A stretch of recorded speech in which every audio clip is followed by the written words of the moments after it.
What's up everybody and welcome back to the Werewoof Reactions. My name is Wolfie and today we're going to be reviewing issue number 32 of the IDW Sonic the Hedgehog comic series. Without further ado, let's get into this.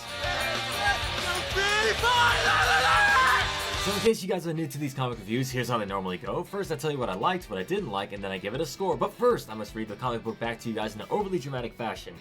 But before we do that, real quick, can I ask one tiny favor from you guys? As always, can you just scroll down real quick and hit that like button? It'll only take a second and I will wait. We good? Alright, without further ado, once again, let's get this started.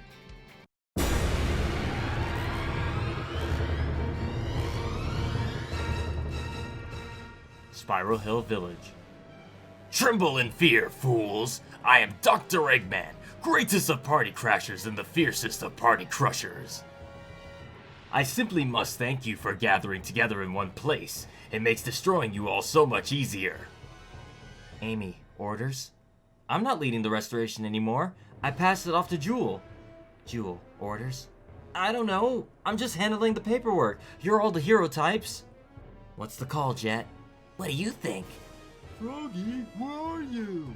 We already helped these jerks once. Let them handle Eggman while we help ourselves to the gems and get out of here.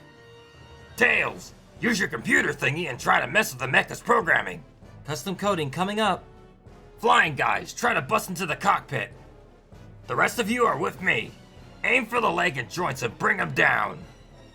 Where are all the gems? It'll hurt returning these, but it's worth it for just this moment. You will not menace Cream further. General, be careful!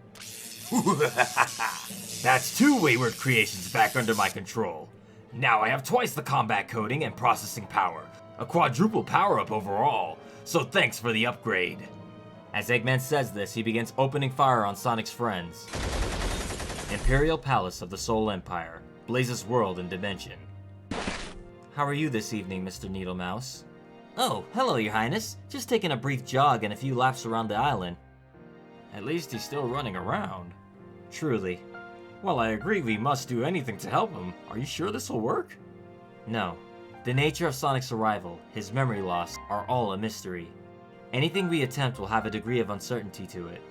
But I have faith in the power of the Soul Emeralds, and as their guardian, only I may use their power for this task. Sonic. You keep calling me that, but oh my. May the power of the Soul Emeralds help you to remember. Gaze into the sacred fire and have it fuel the winds of your spirit. Recall our past adventures. Recall all the good you have done. Return to us. Return to the hero I know you to be. What are you talking about? Why are you on fire? And why is it so familiar? Spiral Hill Village, Sonic's world and dimension. So, this is new and terrible. Got a plan, sweetie? I've written some code that should interfere with this thing's systems and eject General, but there's no wireless receiver. I'll need a hard line to upload it. Well, breaking and entering is sort of my thing. Tell me when you're ready to go. Look for an access panel in the back on 3, 2, 1, go! Construction on this is pretty shoddy. The doctor threw this together in a hurry, so he probably didn't do much to hide. Eureka! Thanks, Rouge. Now to ruin Eggman's day. You okay, buddy? System reboot initiated. Hey, that's not just a weird cosmetic choice. Omega's literally a part of that thing. Well, get him out. I'm working on it, but he's hardwired into the chassis. I'll see if there's an ejection protocol. Hack into my systems, Willie. As Eggman lowers his shield, he fires a massive shot at Tails. Get down! Primary systems online. Secondary programming active. Must destroy Eggman. Must destroy Eggman's enemies. Warning, cascade error. So much to shoot, too conflicted to aim. The barrage is stopped. He's stuck. Let's get him while we can. On the next page, we can see all of Sonic's friends staging an all-out assault on Eggman's new mech. Bah! I've toyed with you fools long enough. Omega, back on your leash. Come on, fight him! System override. Whoa! How do you feel now? Sonic? Like I did one too many loop-de-loops in a row, but definitely a lot less warped. Thanks for putting chili back on my dog, Blaze. I'm just happy to have you back to your old self. Can you remember if your world is alright? It's fuzzy, but yeah. Things were dicey, but Silver and I handled it. And in handling it, you crash-landed in my garden of amnesia. Well, you know me. I like to make an entrance. Sorry, by the way. Not to sound ungrateful, but I didn't exactly say goodbye before leaving. Everybody must be worried. Can you send me home? Of course. Please give my best to Amy and Cream. Will do. But come visit soon, okay? We all miss having you around. Thank you. I will. And with that, Blaze sends Sonic home in a burst of fire. You put up a decent fight, but it's time to raze you and this village to the ground. Oh, now what? Hey guys, miss me?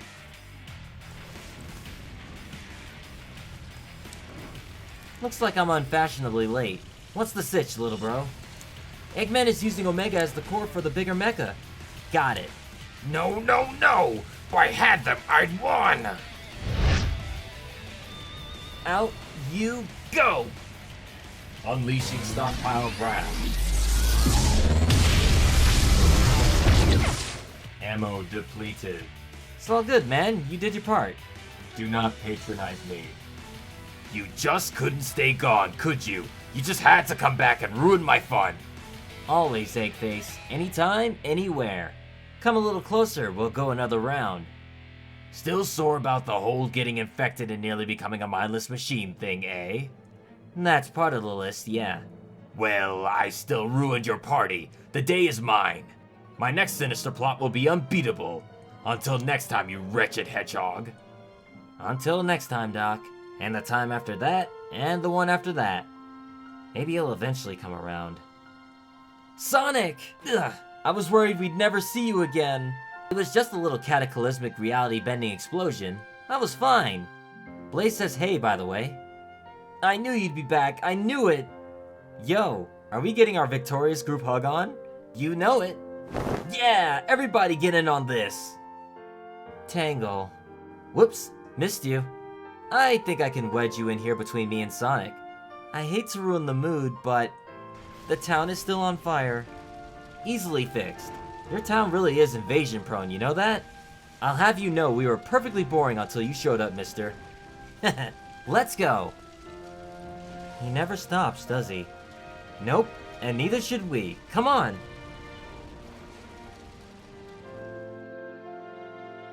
Much later, we see Sonic perched on top of the rooftops, watching the sunrise.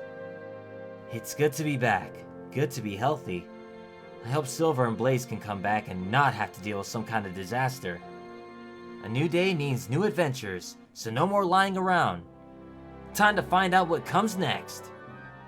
The Metal Virus saga is over. Next time, off to the Chow races.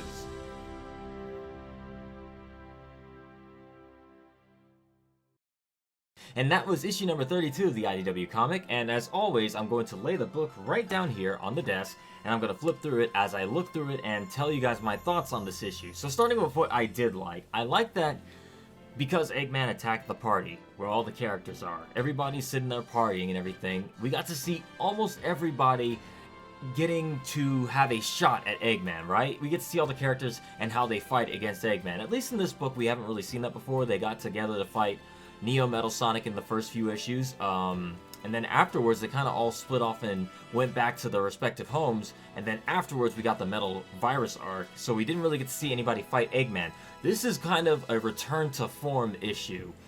Also, it's a tie-up for how Ian Flynn, this is the last Ian Flynn written story for now. It's going to be passed off to Evan Stanley, who I believe is the actual artist of this one. I might be wrong. No, it's Adam Bryce Thomas is the artist for this one. I love how he does expressions in this. The artwork is great in this one, as always. The artists have always been killing it in these books. From the cover all the way to the artwork inside. I love how they do these things. But back on subject here. So this is the tie-up for Ian Flynn. This is how, I guess, the Metal Virus ends, is with this issue here. So having it end with a, not a typical, but like a basically, like I said, a return to form, end of story Eggman battle is perfect and ties up a lot of loose ends. The issue before this one I feel is felt tied up what happened with each of the characters respectively, but this one's more of a, alright, this is the send-off. I'll see you all in the next storyline. I liked how Whisper had the little exchange with Amy being like, Amy, what's the plan? And then Amy's like, I'm not the leader anymore. I gave that up. And then she's like, I gave it to Jewel. And Jewel's like, and then Whisper's like, Jewel, what's the plan? And she's like, I don't know. I just wanted to do the accounting stuff and the books keeping and all that.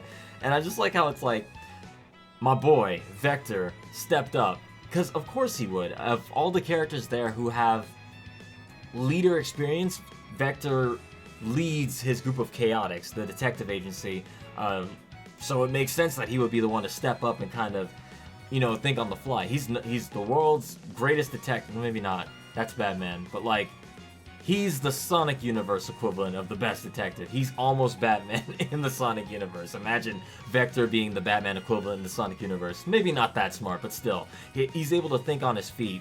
And it's always shown that Vector was always kind of like, he's smart, but kind of a bumbling, he's bumbling, what's the word I'm looking for here?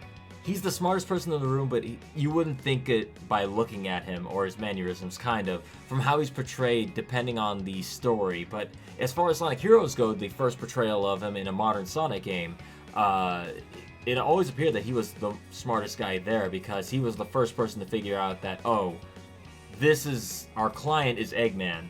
He's the guy that hired us to save him, so let's play along. But he didn't tell the other two, but he had it figured out from the beginning. So yeah, Vector's always kind of been smart, but it's cool to see him kind of step up and be like, alright, flyers, attack that. People on the ground, everybody attack the joints and stuff like that. So he just came up with a plan on the fly, and for the most part it was working, but still, Tails being there as backup to come up with the tinkering plot, you know, being able to hack into Eggman's machine and stuff like that. And oh, I forgot to mention, hang on.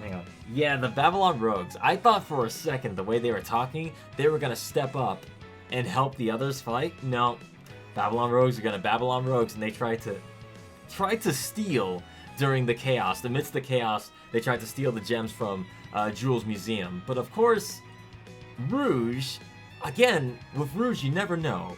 She leans more towards the good side, but again, she's kind of ambiguous that way. But I do like in this one, she's like, she took all the gems from the museum and kind of hid them, and she's like, normally I wouldn't return these, but you know, I want to make sure, you know, it's worth it to see this moment. So yeah, Babylon Rogues got nothing. Rouge did a good thing for a change. She's been really nice these few issues. I think she might kind of dial it back these next few issues, but I do like that everybody kind of, again, have that character moment. Big the Cat did not help in this battle at all. He's just kind of there, like, he's just standing around looking for Froggy. Every time he loses Froggy, the world could be on fire around him. He don't care. He's kind of one-track minded in a way. That actually showed off as well in the Sonic IDW annual issue as well, when he was being zombotted and the whole area around him was slowly being like zombotted, and he didn't care. He's like, I got my frog back, and he just sat there and watched the sunset as everything became zombotted, even himself. So yeah, Big's gonna big. And flashing back to let's see, Blaze's dimension. Sadly, there was a lot of good comments in the in my last YouTube video, the last review I did, where people were speculating what might happen with Sonic's amnesia, and it doesn't look like that's gonna play into Evan Stanley's story. So Ian Flynn wrapped that up rather quickly. I have introduced the amnesia plot? Not so. I don't know. This is okay. Here's something. Finally, I have something to say that I don't like about these issues. A minor nitpick, but this is my personal opinion. I think the amnesia thing could have worked a lot better. I saw some really good suggestions. Like, there were some good comments that had, like, good ideas. Like, there was somebody who said, like, this could be cool because Sonic doesn't seem like himself. Maybe he might, you know, maybe might be a villain or something like that. You might take on a villainous role with his amnesia. You know, since he doesn't have his memories, he might become a villain or have villainous traits. There's another person that said, like, well, what if this is gonna be a retelling of the first few issues where Eggman was discovered, but he had amnesia, and Mr. Tinker, remember? But this time it's Sonic on the reverse end of that, and it's like they get to play on that, like, oh, Sonic lost his memory, and now, you know, fun stuff could have been done with the amnesia thing. I feel it was introduced too fast and resolved way too quickly. 2 issues is not enough for an amnesia thing. I get why he did it, just so he can have Sonic appear at the last minute in this book, but like, maybe, I don't know. I would have, okay, let me think. Again, I'm not a writer, so this is how I'd probably fix this. Instead of having Sonic have amnesia, I would have either had 2 things happen. 1, Sonic gets to Blaze's dimension in the last issue, but he doesn't wake up. He's like, not a coma per se, but like, maybe he's just still tired and exhausted, and he's explaining what, you know, happened, you know, between his world and how he got there. But he's still too tired to get out of bed, and Blaze kind of is like, alright, you rest up, we'll send you back when you're ready, right? And then this issue could have been like, Sonic, you feeling better? And Sonic's like, yep, back to my old self. I feel well rested, I'm ready to get back to my world. And then Blaze is like, alright, I'll send you back. And then they have the little exchange about, hey, come visit sometime and stuff like that. Because I feel the amnesia thing could have been played with a little bit more, but again, I guess there are also instances where characters lose their memory for a little bit. It's not really a long-term thing, but like, I don't know. I feel that could have been something else. Maybe it's because, I blame you guys, because you guys put all these cool thoughts in my head. I'm like, oh yeah, what if this amnesia thing actually winds up being like a long-term thing? But then again, in the preview of the last issue, they showed Sonic coming back anyway. But still, I like the ideas that I was shown, and I think that hyped me up a little too much. That was my own expectations, not necessarily the fault of the writing, but still, that's something I probably didn't like right there, was the amnesia thing. I probably would have left that out, but like, yeah. Oh well, it is what it is. Sonic got his memories back. I do like that Burning Blaze got to show back up onto the issues. We haven't seen her since the fight against Neo Metal Sonic back in the Neo Metal Sonic arc, the first like 7, 8, 9, 10 issues. Yeah, I like that it took that to give Sonic his memories back. So seeing his super form basically kind of reminded him, oh yeah, that's the last thing I was doing. I was in my super form and everything. And yeah, Blaze, God, I love the way Adam draws the expressions and stuff in this. Like Blaze kind of has like this, the smile, like let me put that smile over there. Like, that's a smile to fight for right there. Not that Blaze needs us to fight for her. She's the protector of the Soul Emerald. She's protector of her own dimension. She can take care of herself. But still, Blaze in the comic book is good stuff for me. But yeah, so wait, I guess this kind of confirms for me. I just realized, people told me this already, but I guess it's true. Silver is in the future. Blaze is in her own dimension. I guess this was already established, but like, I'm not gonna get into it. Best not to think about the canons, but just enjoy the story for what it is. But either way, flashing back to the fight, Gemerald gets taken over by Eggman. He taps into Gemerald's power source. He's also tapping into Omega. Omega's there, but like, there's 2 things happening there. He's using Omega's power. First of all, Omega is very strong. Secondly, Omega's trying to fight back, and you see it with like his counter program. He's like saying, must defeat Eggman enemies, and then he's going like, nope, must destroy Eggman. But it's like he can't do it because he's still under Eggman's control. But I thought that was nice. Tails and Rouge coming up with a plan to get Tails' programming into Eggman's mech was really cool to see, because like, Rouge is really becoming like super useful. Without her, they wouldn't have been able to get the last emerald from Zavik in the last few issues of the Metal Virus arc, and also she was spying on Zavik the whole time. She's a really good, like I said, I love Rouge the Bat, and I wish we could see more stuff of her without Shadow. And hey, wouldn't you know it, this is the book where I kind of got to see what she's capable of without Shadow around. I guess that was in the last issues as well, but still, you know what I mean? Like, it was cool to see her like, oh yeah, of course, I could kind of figure out Eggman's mech just by looking at it. Oh, this thing is kind of shoddily put together. Looks like it was put together in a few days, and she finds it like that. Let me see. Eggman wielding a gun. It's not like a typical gun. It seems to be some sort of crazy laser star blaster thing, but like, dang, Eggman, you're cold. He shot at Tails and he almost took him out. Like, Eggman's not playing anymore. He damn near shot at Tails and tried to kill him. But that was cool. Let me think. What else happened in this? Yeah, meanwhile, while things look like they're getting more chaotic, it's like, all of a sudden, who else comes blazing in from the Soul Dimension but Sonic covered in flames? And I'm like, this is sick.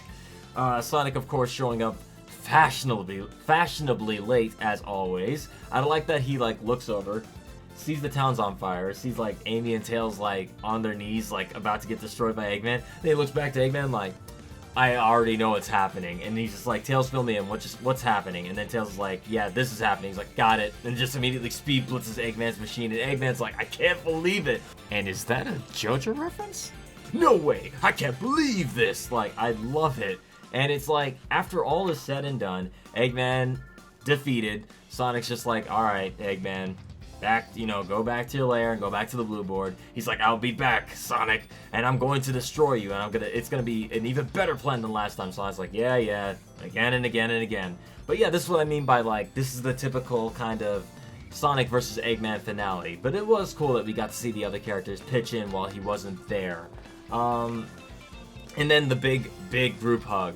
I noticed that Shadow wasn't here at all. I guess he did pass on the party, but you know what I would have actually liked again? Another thing? This is, again, headcanon theory crafting. But, like, if Sonic didn't show up this issue to help, they could have had Shadow jump in and kind of redeem himself a little bit. But I'm thinking they're saving that for whatever later stories come. I don't know if it's Evan Stanley's story that's coming up, or if it's going to be a story after that, but I'm thinking they're saving that, because I did like what they showed with Shadow last issue. I'm thinking he's just going to be reflecting for the next few issues, or maybe he's going to relax a little bit. Who knows?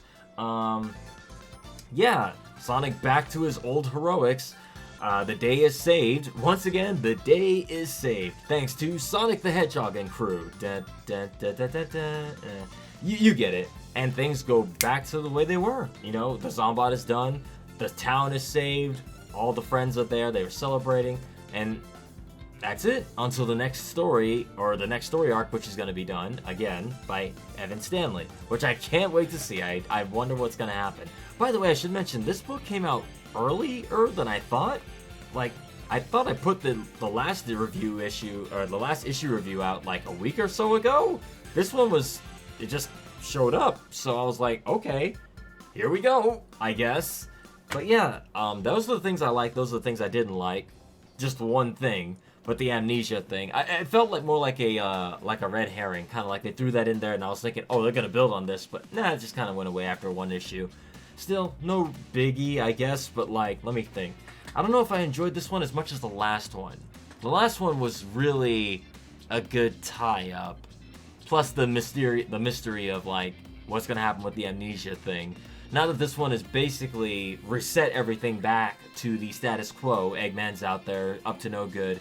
The rest of the villains are out there up to no good. Sonic and friends are back to normal for the most part. We got Jewel taking over the role for Amy in the Resistance. Knuckles is back on Angel Island. We won't be seeing him for a while, I guess, unless someone decides they wants to write some Knuckles stories.